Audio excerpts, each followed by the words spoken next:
when did you leave the islands? We left right after the war. My father was in the insurance business with Dillingham Insurance, but he was offered a very good job in San Francisco for Aetna Insurance Company. So he took the opportunity and he took the whole family. And at that time it was with my mother and two younger brothers. And so they brought us hats and coats and ties and shoes, and they told us that you have to wear shoes because there's bugs on the ground. That's what my grandfather told us. So we believed that the only reason people wore shoes is because there's bugs on the ground. But we were expecting all these different things. San Francisco was beautiful. It was great. The first time the ship is pulling into San Francisco, and you see, I had never seen as a kid steam from my mouth come out of my mouth. I had never seen that. I was enthralled with this air, this steam coming out of my mouth, because it was cold in San Francisco. It was January 7th, and I had never had that kind of a coldness, and I loved it. I just adored it. What, the Lurleen? It was on the Matsonia. The Matsonia. So you came through underneath the Golden Gate Bridge, yes, as a little kid. Yeah. So really, your life started in San Francisco, and I mean, as far as your musical experiences and your childhood growing up to be? I was musical here in Hawaii, but everything, my professional life started. I was lucky, Frank. This is the way I look at it. Yeah. My formation, what I was as a Hawaiian was fostered here in Kalihi in Hawaii. By the time I left at 11 and a half, I was who I was going to be for my future. That was already in me. But my pubescent time came. So as a man, I grew to be a man in the mainland. So I had the best of, I really believe I had the best of both worlds. I was a Hawaiian. I was, dyed-in-the-wool Hawaiian when I left. But I became a man in San Francisco? In San Francisco. And it was so interesting because here I was, a Portuguese, Hawaiian, Chinese boy, growing up in an really all-white neighborhood in Oakland, California. And the only girls I had to date and all that were all long-legged, tall, holly girls and Irish girls with freckles and all that. And I just took that for granted because that was the norm for me. High school, went to high school? High school, the whole thing, yeah. So everything, I really had the best of both worlds. And I grew up not seeing differences. Yeah, interesting about that. Because I left at the right time, though. Had I left maybe at 14 or 15, it might have been different. Yeah, I would have had my roots a little bit more deeper in Hawaii. So music was always in the swirl of things in your head. You know where it was? When I first, back here in Hawaii, I would sing on the bus going to school. I went to St. Louis.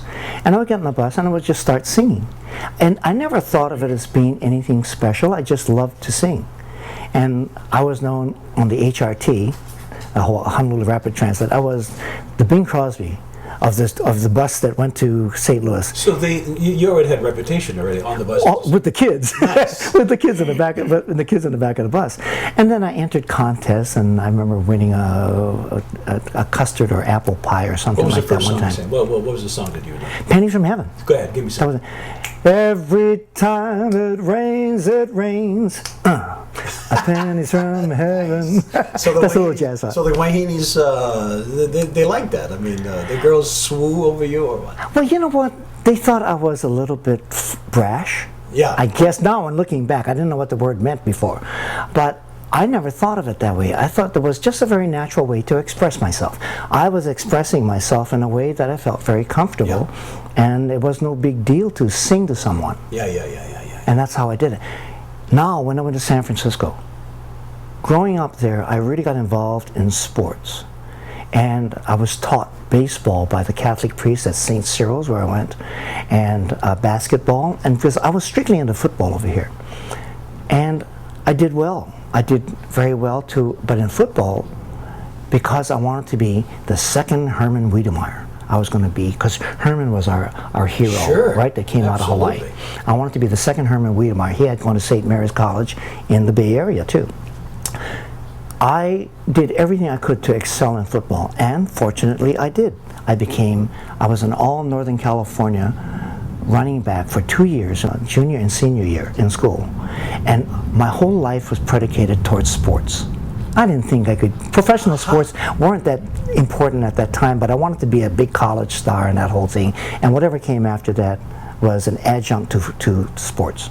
So your college, where'd you spend time? Well, I was at San Francisco State. I went there on a football scholarship, and I was small, but my thing was speed. So I ran away from big guys that were chasing me. I ran faster than they did, and that's what gave me my accolades, is because I was able to run a little bit faster than the guys that were chasing me. Sure. But when I got to college, I was competing again. Here I had made all this and all that, and I was kind of a little bit full of myself, you know. And I got to college, and all of a sudden, I had to start all over again. I didn't like that. I liked the idea of appealing to the public. I liked the applause. Sure. That appealed to me. Yes. What got it going back was I sang. There was a girl that I was going with. Her name was Ann Richards, who eventually married Stan Kenton. She was a great singer. She knew that I could sing, so she got me singing with college rallies. And in those college rallies was another classmate, which was Johnny Mathis. And yeah, he was a classmate, and there were people like Cal Jader and Paul Desmond. All these guys, they were just getting started too.